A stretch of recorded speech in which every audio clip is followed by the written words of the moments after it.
বাচ্চু ভাই আর বচ্চা ভাই ও শুনিল রে আমার এতেকালে 2 বছর পর হয়েছে মেয়ারাজ। এই মেয়ারাজ রজনীতে নামাজ ফরজ হয়েছে, তাইলে আম্মা নামাজ পড়ব কেমনে?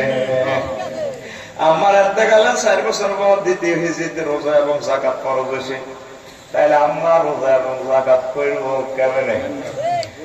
আর ইসলামের 5ম পিলার হজ, 8ম হিজরিতে হজ ফরজ হয়েছে, আম্মার এতেকালে 10 বছর পর, তাইলে আম্মা হজ করব কেমনে কেমনে?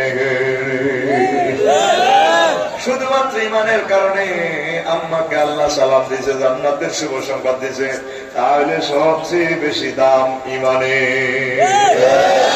সবচেয়ে বেশি দাম। আর একটা হাদিস কইব সহিহ আল বুখারীর 12 ইবনে আযব রাদিয়াল্লাহু আনহু হাদিসের রাবি 28 নম্বর হাদিস। আতান নবী সাল্লাল্লাহু আলাইহি ওয়াসাল্লাম রাজুলুন মুকান্নাম বিল হাদিদ। এই জলন বাজার লাগছে মারামারি।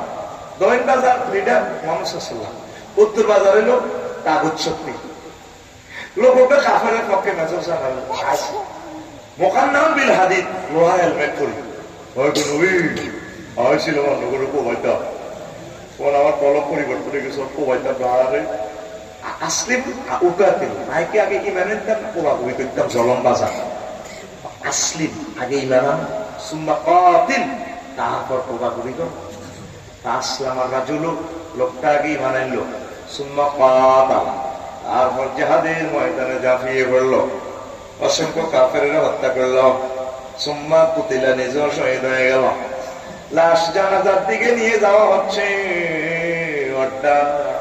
জলম কেন্দ্রিয়ার দিকে নবীজি ক্যান্টনমেন্ট থেকে বলতেছেন সাহাবীরা রে তাকাইয়া দেখ, রাজুলুন আমিলা কালিলান ওয়া উজিরা কাসীরা, এই লোকটা আমল করছে কম, পুরস্কার পাইয়া গেছে বেশি।